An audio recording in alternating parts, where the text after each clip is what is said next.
released his single for Christmas, and it's already being tipped as a festive #1. In a minute, we'll be meeting Cliff's #1 fan. First, though, Guy Phillips went to meet the man himself, preparing for the first of 4 concerts in Bournemouth.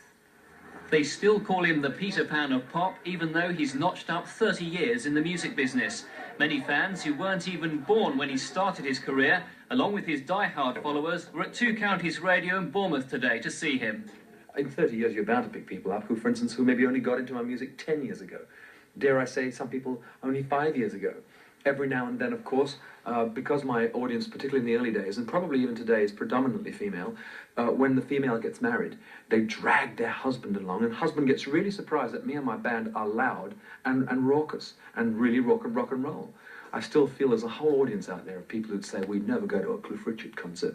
Well, I just tell them they don't know what they're missing. Christmas is peace, a time for hating and... Cliff releases his 99th single this month. It's tipped for the top, and this is the first television showing of the video. Christmas time, this is all I find. Children singing Christian rhyme. To me, Christmas is beginning to lose its simplicity because there are a lot of cynics around. Now, I can understand why cynics become cynical about Christmas, but it's not going to rub off on me.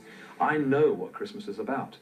I know that the greatest gift that man ever had was a character called Jesus, and I want to celebrate that time. So when this song came along, and there it was, and it had a fabulous Christmassy lyric that encompasses both an adult approach to Christmas plus the child's approach, and basically that's what it's about. It appeals to the child and the adult. Cliff is still as enthusiastic about his music as he was in the 50s. I prefer it now, and I remain enthusiastic because I've always liked rock and roll stroke pop music. And to think that I can still make my living doing that, bringing pleasure to people, to me it's a real bonus to be alive at this stage of my life, let alone have a career that's 30 years old. His 4 shows in Bournemouth have sold out, and many fans who followed him since the 50s will be there. Guy Phillips, Coast to Coast, Bournemouth. When Cliff Richard's first single, Move It, was released in 1958, Tim Cooper wasn't even born. But that doesn't stop the 26-year-old chef from Totton being one of Cliff's greatest fans. I think my sister used to like him when I was very young, and I think it grew from there. I continuously liked him. The late 70s went through a very bad spell. I took a lot of stick at it at school. I mean, a lot of mickey taking. But he kept up, came back for a bang, Devil Woman. Tim's home is crammed with hundreds of records, tapes and souvenirs, and he's been to dozens of Cliff concerts, including 5 in Australia. What about your girlfriend? Have you been able to interest her yet? That's a sore subject. Not at all. No, it's a lost cause. She thinks it's an obsession, which, I mean, I can't understand.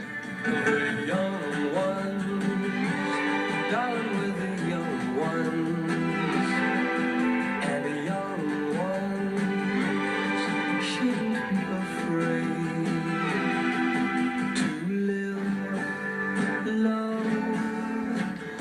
Tim was a very young one indeed when this shot to #1, but of course he has the video of the film of the record. To be a Cliff Richard fan is very unfashionable. It is. But having said that, he's still at the top. He's still selling records. Now, Coast to Coast arranged a bit of a surprise for you, to meet Cliff later on this afternoon in Bournemouth. Can you make it? That's excellent. You just think I'm a crackpot. I don't think so. Indeed he didn't. Cliff was delighted to make Tim's acquaintance today. I saw you in Sydney earlier on this year. Sydney? Australia? Australia. Good grief, this man really gets around. And Melbourne and Greenbelt. Fans who travelled lesser distances had to make do with a glimpse of their hero, but for Tim it was an unforgettable afternoon. Melanie Bradley, Coast to Coast, with Cliff's #1 fan. Cliff Richard, but will he last as long as the ink spots?